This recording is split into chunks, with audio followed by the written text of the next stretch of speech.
శనివారం నాటి కార్యక్రమంలో మనం పుట్టుమచ్చల శాస్త్రం యొక్క విశిష్టత గురించి మనం క్లుప్తంగా తెలుసుకున్నాం. అంటే ఏంటంటే పుట్టుమచ్చలు ఉన్నాయి అని చెప్పి అనుకోగానే భయపడాల్సింది గానీ, ఆనందపడాల్సింది గానీ ఏమీ లేదు. దీన్ని కూడా ఒక శాస్త్రంలో తీసుకొని అంటే భవిష్యత్తులో మనం ఏ విధంగా ఉండబోతున్నామో, భవిష్యత్తు మనకి ఏ విధంగా ఉంటుంది అని ఒక అవగాహనకు రావడానికి మాత్రం ఇది మనకు చక్కగా ఉపయోగపడుతుందని చెప్పవచ్చు. ఎందుకు చెప్తున్నా అంటే ఉదాహరణ చెప్పు తల మీద పుట్టుమచ్చ ఉంటే చాలా మంచిదని అనుకుందాం ఉదాహరణకి ఇక్కడ. అలాంటప్పుడు ఏంటంటే చాలా మంచి జరుగుతుంది కాబట్టి ఆ వ్యక్తి మంచి చేసే పనులు మరింతగా అధికంగా చేయాలి.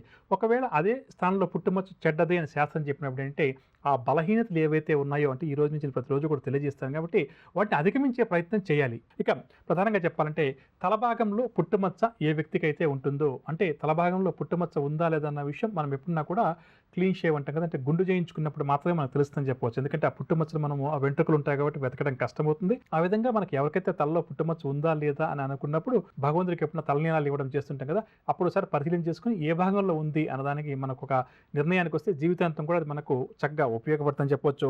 ఇక తల మీద ఉన్నటువంటి ఈ పుట్టుమచ్చ కుడి భాగంలో ఏ వ్యక్తికైతే ఉంటుందో అది స్త్రీలకు కావచ్చు, పురుషులకు కావచ్చు. దీనివల్ల ఏంటంటే రాజకీయాల్లో చక్కగా రాణిస్తాడు అని చెప్పవచ్చు. అదేవిధంగా ఎరుపు రంగులో కానీ లేదా ఆకుపచ్చ రంగులో కానీ ఆ పుట్టుమచ్చ ఉంటే మంత్రి పదవులు కూడా అనుభవించే స్థాయికి ఆ పుట్టుమచ్చ అతన్ని తీసుకెళ్తుంది. కాబట్టి అటువైపు ప్రయత్నం చేయాలి. అదేవిధంగా ఒకవేళ రాజకీయ రంగంలో లేని వ్యక్తులకు ఈ విధంగా తల భాగంలో కుడివైపున పుట్టుమచ్చ ఎవరికైతే ఉంటుందో వారు చేస్తున్న సంస్థకి అధికారిగా మారతాడు. నిర్ణయాలు తీసుకునే స్థాయికి కూడా ఎదుగుతాడని చెప్పవచ్చు. అంటే ఒక సంస్థను కానీ, ఒక దేశాన్ని కానీ, ఒక రాష్ట్రాన్ని కానీ శాసించే స్థాయికి ఖచ్చితంగా కూడా వారు చేస్తున్న వృత్తి ఉద్యోగాలను అనుసరించి దీన్ని మనము నిర్ణయం తీసుకోవాలి. ఆ విధంగా వారు మంచి స్థాయికి ఎదుగుతారని చెప్పవచ్చు.